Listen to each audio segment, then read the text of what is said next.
Bonjour, bien-aimés dans le Seigneur. Grande est notre joie de savoir que vous êtes nombreux en train de nous suivre.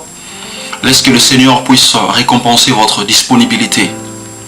Alors je m'en vais directement recommander ces temps entre les mains du Seigneur, qu'il nous assiste.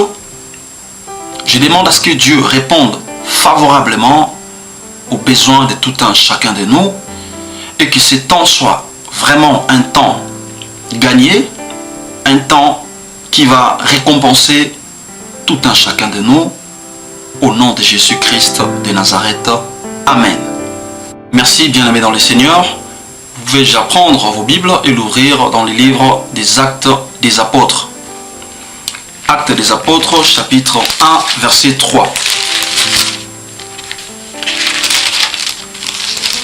Actes des Apôtres, chapitre 1, verset 3 à 4. Nous lisons au nom de Jésus-Christ. Après qu'il eut souffert, il leur apparut vivant et leur en donna plusieurs preuves, se montrant à eux pendant 40 jours et parlant des choses qui concernent le royaume de Dieu. Et verset 4. Comme il se trouvait avec eux, il leur recommanda de ne pas s'éloigner de Jérusalem, mais d'attendre ce que le Père avait promis, ce que je vous ai annoncé, leur dit-il. J'insiste sur le verset 4. On peut reprendre la lecture.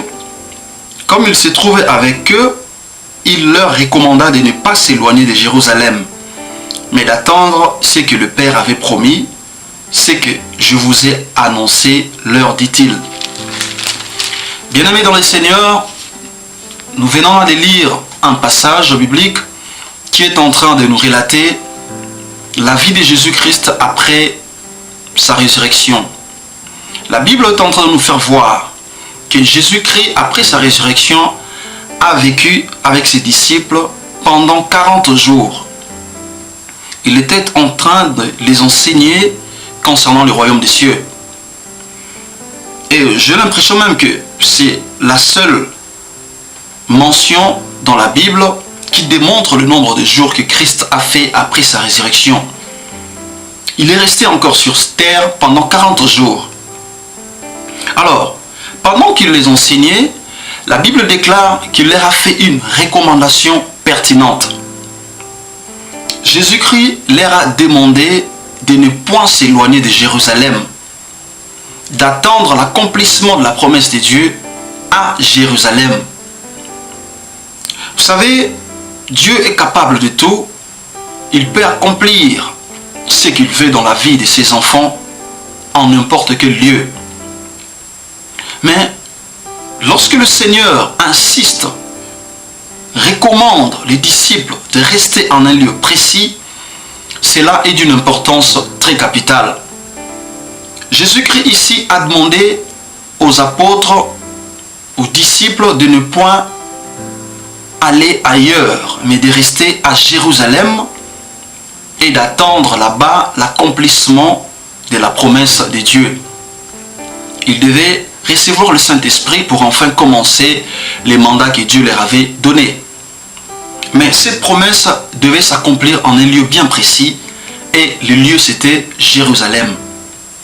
Alors, pourquoi est-ce que Christ a parlé de Jérusalem comme étant le lieu où les disciples devaient rester dans l'attente de l'accomplissement de promesses de Dieu? Nous allons essayer de comprendre en lisant quelques versets. Déjà dans le livre de 1 Roi, chapitre 21, verset 4. Vous pouvez ouvrir vos Bibles dans le livre de 1 Roi, chapitre 21, verset 4. Nous lisons au nom du Seigneur. Il bâtit des autels dans la maison de l'Éternel, quoique l'Éternel ait dit, c'est dans Jérusalem que je placerai mon nom. Donc, ces versets nous explique que Dieu avait choisi Jérusalem comme étant un lieu où son nom devait être placé. On peut prendre encore un autre verset. C'est dans le livre de, cette fois-ci, 1 Roi, chapitre 11, verset 13. La Bible nous dit ceci. Je n'arracherai cependant pas tout le royaume, je laisserai une tribu à ton fils, à cause de David, mon serviteur, et à cause de Jérusalem que j'ai choisi. Donc, à travers ces passages que nous venons de lire, nous pouvons ensemble comprendre que Jérusalem était un lieu que Dieu avait choisi, était un lieu où son nom devait y résider. Donc cela nous ramène à comprendre que quand Christ parlait, il faisait également allusion à toutes ces promesses que Dieu avait faites sur cette ville. Donc c'était un lieu que Dieu avait choisi et c'était un lieu où son nom devait y résider. Alors Christ a fait cette recommandation pertinente sur ses disciples parce que Jérusalem était un lieu sur lequel Dieu avait aussi fait certaines déclarations très très importantes que nous allons lire dans les livres de 1 Roi chapitre 9, verset 3. Vous prenez vos Bibles et vous l'ouvrez dans les livres de 1 Roi chapitre 9, verset 3. La Bible dit ceci: et l'Éternel lui dit, j'exauce ta prière et ta supplication que tu m'as adressée. Je sanctifie cette maison que tu as bâtie pour y mettre à jamais mon nom. Et j'aurai toujours là mes yeux et mon cœur. Donc, en Jérusalem, Dieu voulait à ce que l'on bâtisse pour lui un temple. Et il a encore ajouté des promesses sur ces lieux. Il a dit que c'est en ces lieux que ses yeux et ses oreilles seront. C'est un lieu sanctifié.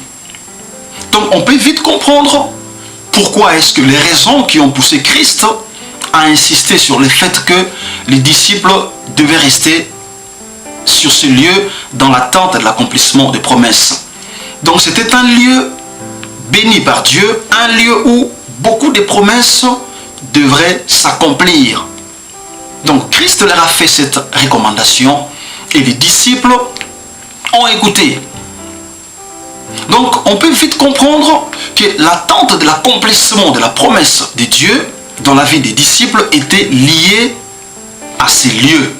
Donc autrement, celui qui n'écouterait pas le Seigneur et qui s'éloignerait de ces lieux se verra également éloigné de l'accomplissement des promesses de Dieu dans sa vie.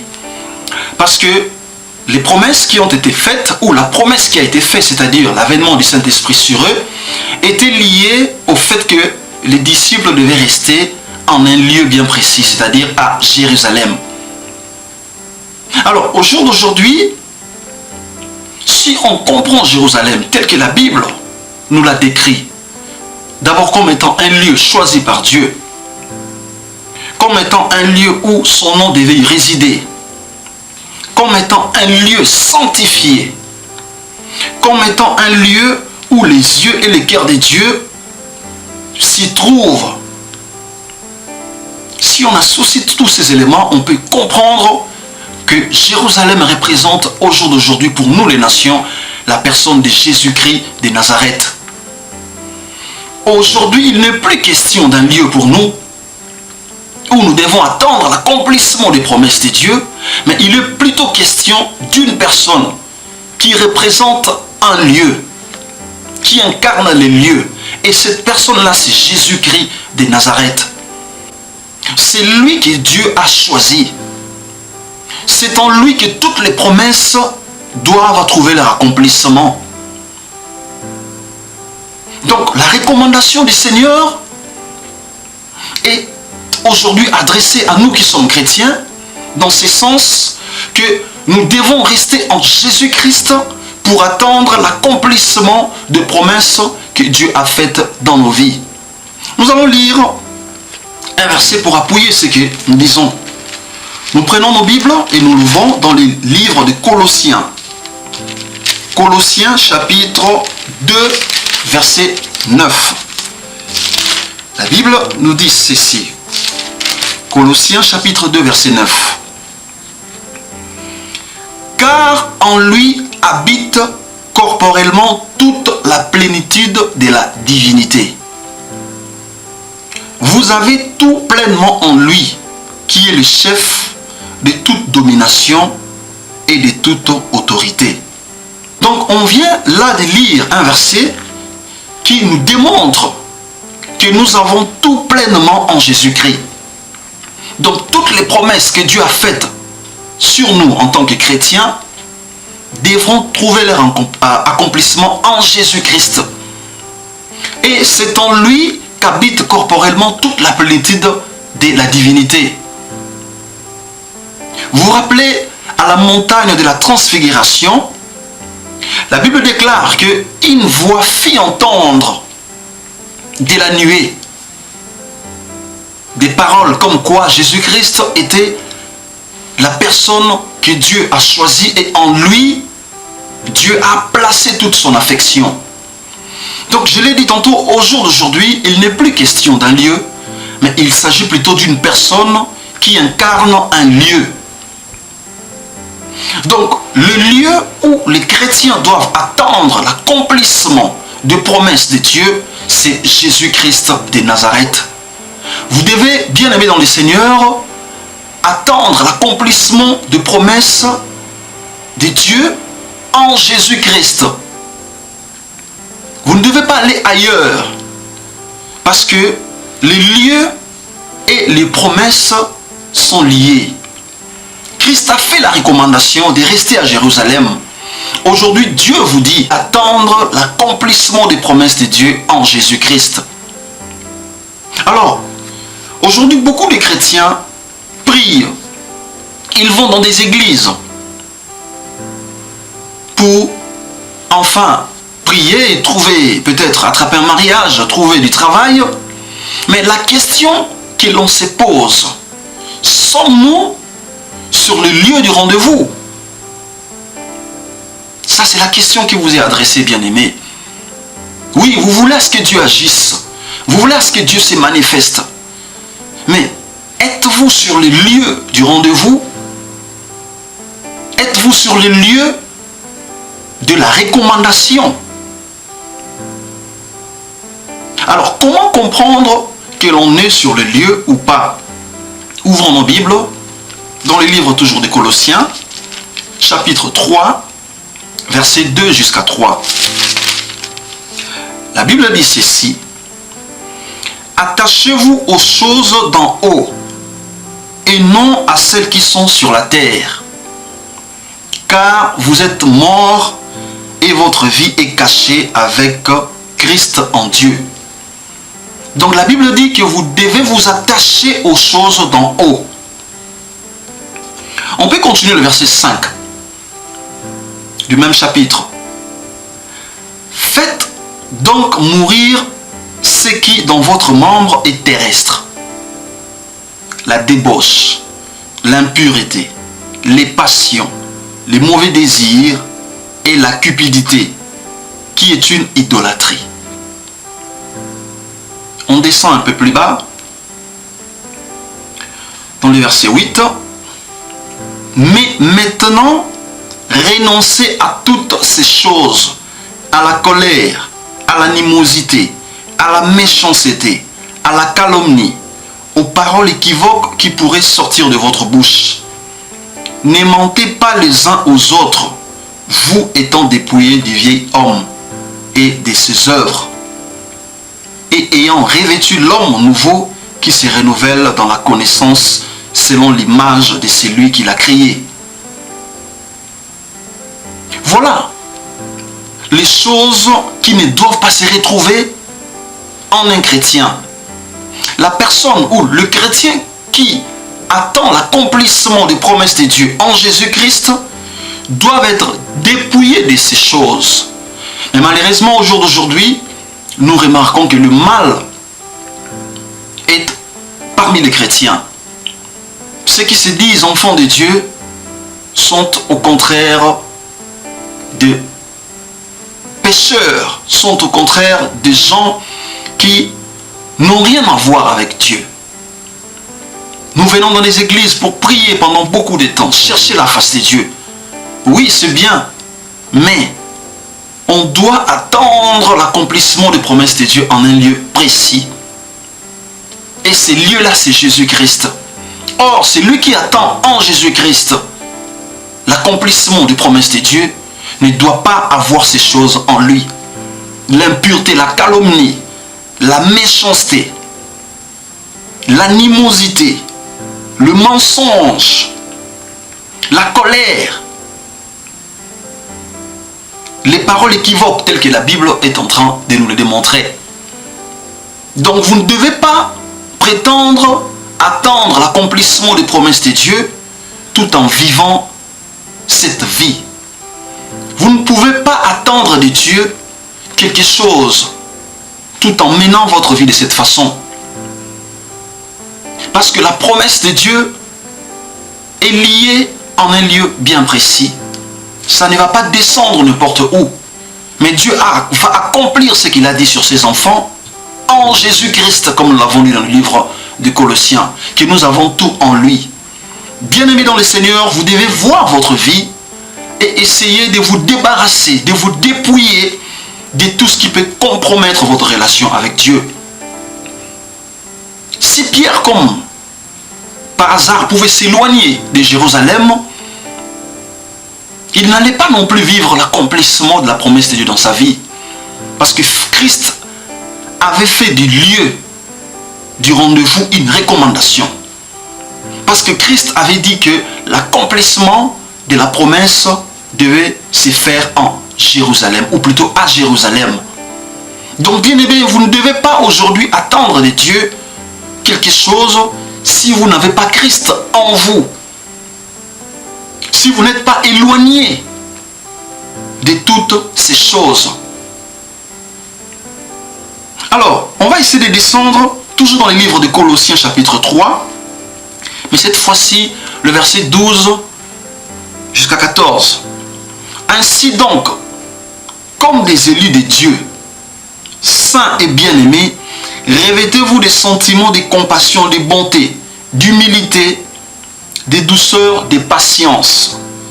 Supportez-vous les uns les autres, et si l'un a sujet de se plaindre de l'autre, pardonnez-vous réciproquement.